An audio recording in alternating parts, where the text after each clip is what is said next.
Thank God you came. How many more days could I wait? Make plans with you, and I won't let them fall through. I think I lie for you. I think I die for you. Jealousy cry for you. Do things when you want me to. Like control. Yeah, like control. Don't work like that when you love somebody. My old flex is my new flex now, and we're working on it. That's why I need all the energy that you bring to me. My last girl would tear me apart, but she never wanna split a thing.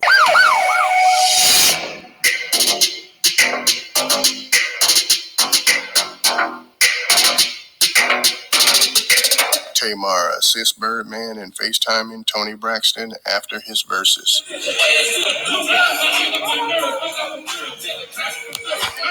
Hi, this is Tracy Braxton, and you're watching the Bobby. Hi, I'm Laura with thebobbypin.com. Hi. And my question is, Crash and Burn for a debut album is a very interesting name. And I would assume that you're trying to make a statement. Babe, I was trying to go crazy. Tony, the was the number one trending topic. I tried to tell him, I showed him. He don't know what that is. I'm like, I don't know. Bro, you the number one trending topic in the world. Well, bitch, come on, Tony Braxton, bitch. Look at her. She look good, man. Stop. She look good. Stop acting like you all that, baby. I'm gonna say that because she is all that. Look at that big old beautiful house. You done bought my sister. She all that. You all that. Yeah, she like that. She like that. About that. I mean, so Swiss had told him. Swiss he was like he was like outside the United States. And she look good. It was the biggest verses ever. I'm so happy for you, bro. I love you so much. Look at this. Look at That's this. right. Look at her. What? No, the Lord love you a lot. Yeah, I know. So to give me that. And then give you this. You do what I'm saying? That? Hey. Give me some of that. Give me some of that. She can stop playing. You look too good. Talk to somebody. She at home. Bro, you gotta chill. She at home. She at home. That's a fact. Who's sitting at home looking like Tony Braxton? So you're looking at Birdman. Birdman is crazy about him, some Tony Braxton. And Tony Braxton, she don't play about Birdman. We saw that at that dinner table, the dinner from hell, when Tawanda clapped back at Tamar. She was clapping back because she said that Tamar slept with one of Tony's men. Tony and then Tamar said, no, it was you. They told me it was you, Tawanda. And Tawanda was pissed off because Tamar had blasted her for helping her out financially.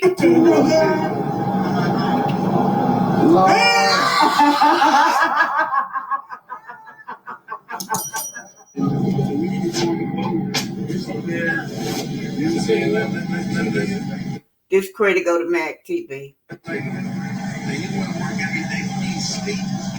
So that's Birdman, you guys. He is supposed to be married to Tony. Now, there is a rumor going around that Birdman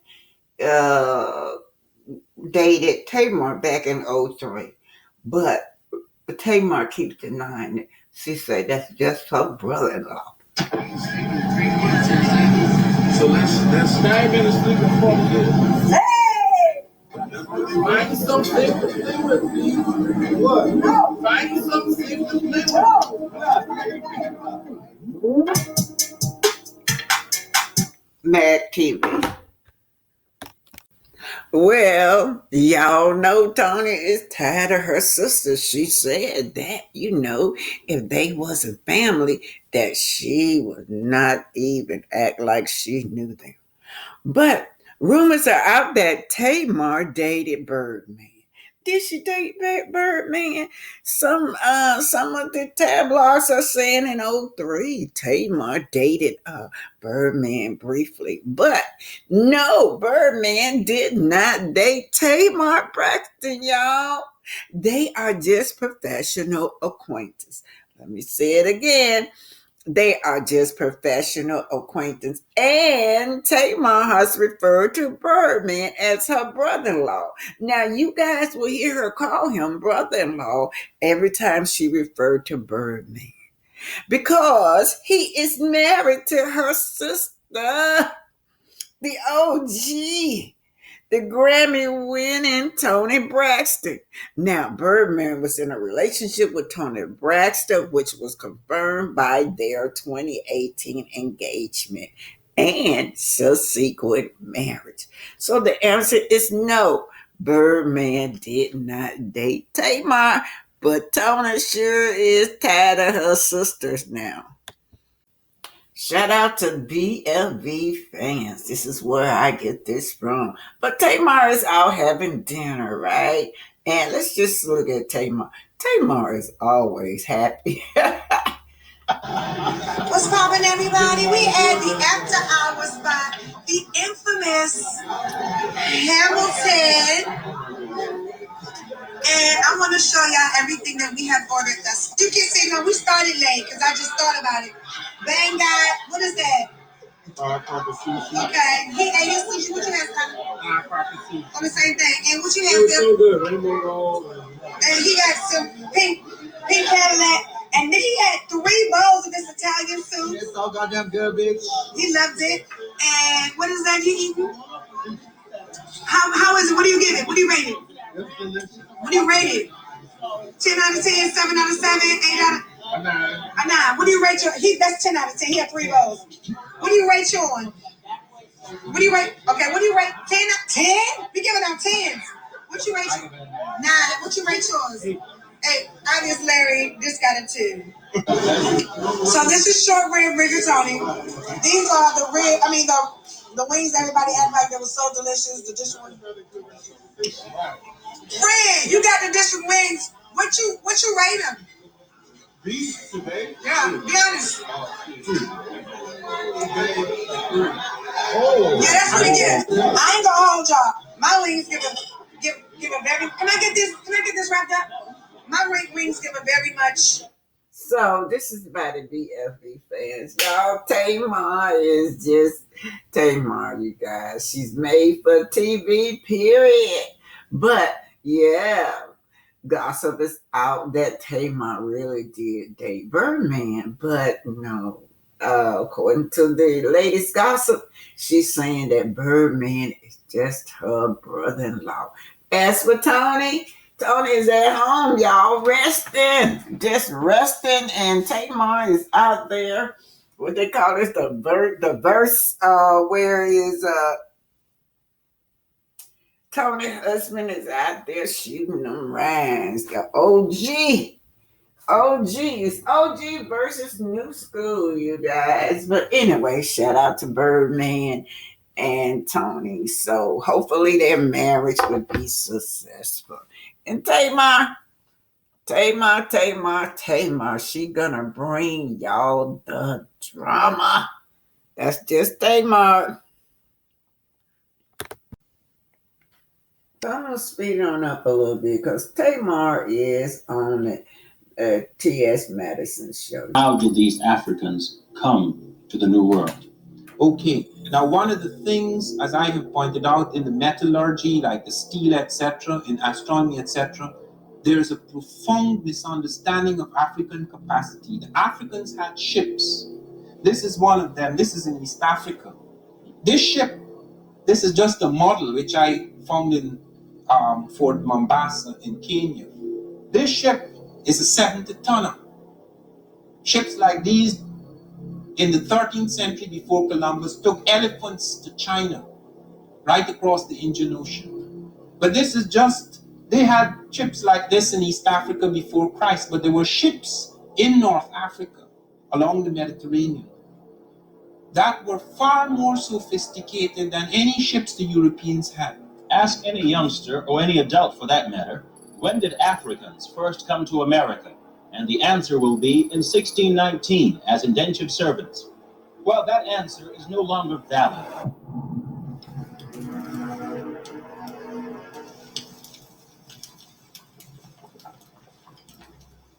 What if if I told you that most of the things you thought you knew about history was just the tip of the iceberg, mere twists from the real things that actually occurred?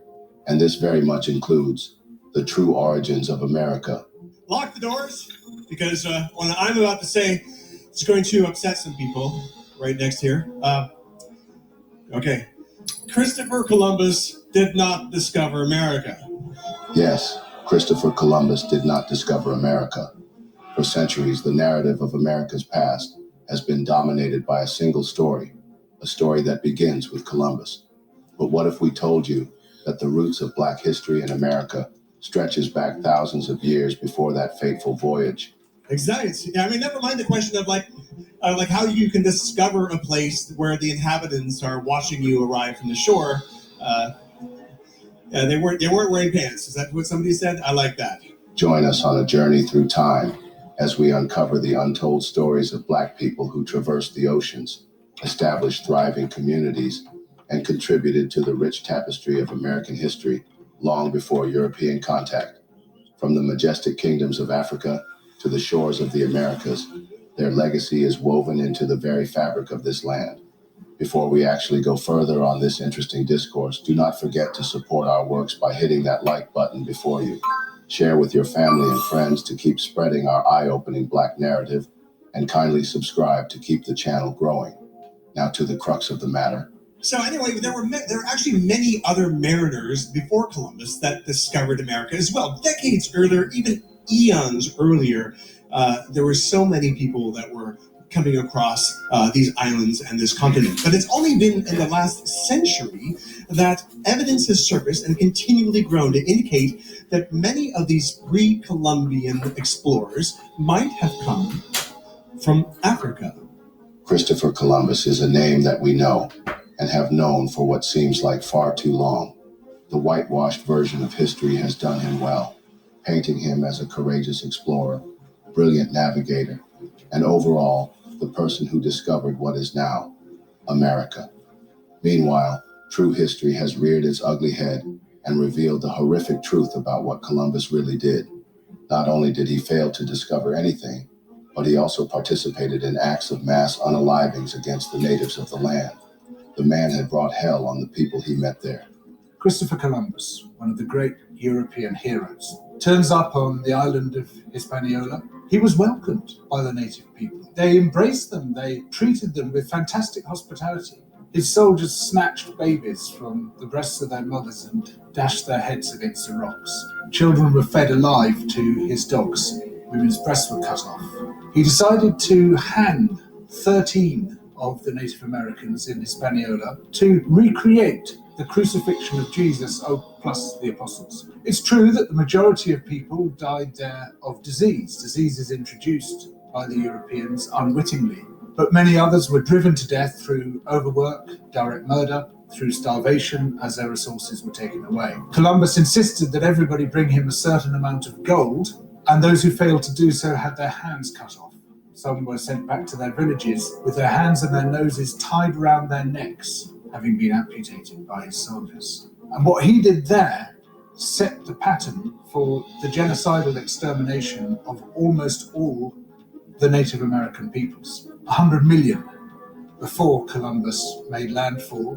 By the 19th century, that had come down to less than 1 million across the Americas. Overtly endorsed by such revered figures as George Washington and Thomas Jefferson, who wrote about the necessity of wiping out Native American peoples. Not only have new developments in research shown us that the land was already occupied when Columbus arrived, but that there are many of Black explorers to take note of instead of him. Voyages that took place on the Nina, the Pinta, and the Santa Maria were not the remarkable or revolutionary trips that Columbus and his crew thought they were. Though history has forgotten many of the people who made notable discoveries and contributions to society, we don't have to. What is the main idea in your book, They Came Before Columbus? The main idea in my book is to show that early America before the coming of Columbus, was a far more complex society than people imagined, and that it involved Africans. Africans came in here. They came in on several occasions, sometimes these were accidents, sometimes they were on purpose, and that they had an influence, an actual impact, an influence upon the formation of certain American civilization. When we say pre-Columbus period, what are we talking about? We're talking about long before 1492. It is absurd, and only fools can still believe that Columbus discovered the Americas in 1492. In fact, Columbus never even came to this continent.